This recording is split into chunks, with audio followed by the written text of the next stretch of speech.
India today BJP അനുകൂലിക്കുന്ന news ചാനലാണ് പൂർണ്ണമായിട്ടും. എന്തിനാണ് അവരിങ്ങനെ റിപ്പോർട്ട് പറയുന്നത്?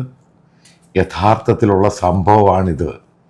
ഇന്ത്യയുടെ എക്കോണമി ഇൻഫ്രാസ്ട്രക്ചറുമായി ബന്ധപ്പെട്ട് ഈ പറയുന്ന പലതും പച്ചക്കള്ളമാണ്.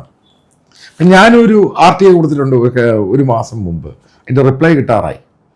ഇന്ത്യയിൽ ഉഡാൻ സ്കീമുമായിട്ട് എത്ര എയർപോർട്ടുകൾ ആക്റ്റീവാണ്, എത്ര എയർപോർട്ടുകൾ തുടങ്ങി കഴിഞ്ഞ 10 വർഷം, അതിൽ എത്ര എണ്ണം ആക്റ്റീവാണ്? അതിൻ്റെ റിപ്ലൈ നോക്കുവാണ്. അതായത് ഞാൻ മനസ്സിലാക്കിയിടത്തോളം സൗത്ത് ഇന്ത്യയിലുള്ള എയർപോർട്ടുകൾ മാത്രം ആക്റ്റീവായിട്ട് പോകുന്നുണ്ട്. ബാക്കിയുള്ള ഈ പറയുന്ന ഉഡാൻ സ്കീമുമായിട്ടൊക്കെ തുടങ്ങിയ എയർപോർട്ടുകൾ വലിയൊരു ശതമാനം അടച്ചുപൂട്ടി. എങ്ങനെയാണ് വന്ദേ ഭാരത് ട്രെയിൻ, അതായത് പലയിടത്തും റൂട്ട് മാറി പലതും അടച്ചുപൂട്ടി, കേരളത്തിൽ കൂടുതൽ കൊടുത്തു, അവിടെ കൂടുതൽ കൊടുത്തു. എന്താ അതിൻ്റെ കാര്യം?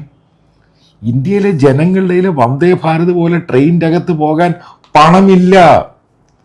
പറയുന്നതെല്ലാം പച്ചക്കള്ളമാണ്. 8.2 ഈ പറയുന്ന GDP ഉണ്ടെന്ന് പറയുമ്പോൾ നിങ്ങൾ ആലോചിച്ച് നോക്കണം. ഉത്തർപ്രദേശിനെ പോലും ഒരു സ്റ്റേറ്റിനകത്ത് 6 എയർപോർട്ട് പുതിയതായിട്ട് തുടങ്ങിയ 7 പേര് എയർപോർട്ടിൽ 6 എയർപോർട്ട് അടച്ചു പൂട്ടുന്നത്, അടുത്ത എയർപോർട്ട് അടച്ചു പൂട്ടാൻ പോകുന്നു. ഇപ്പൊ എന്താ സ്ഥിതി? എന്തുകൊണ്ടാണ് വന്ദേ ഭാരത് പലയിടത്തും നിർത്തുന്നേ? പലയിടത്തും നിർത്തി. കാരണം അതിന് ചാർജ് കൂടുതലാണ്. അപ്പം അത് കൊടുത്ത് പോകാൻ പറ്റുന്നില്ല.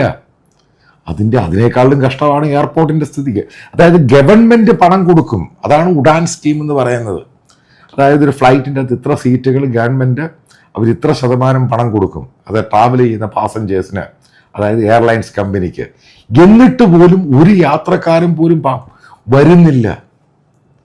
ഈ പറയുന്ന മൊറാദാബാദ് ചെറിയ സിറ്റിയാണ്, വലിയ സിറ്റിയാണ്. ഇന്ത്യയുടെ ബ്രാസിൻ്റെ നഗരമാണ്.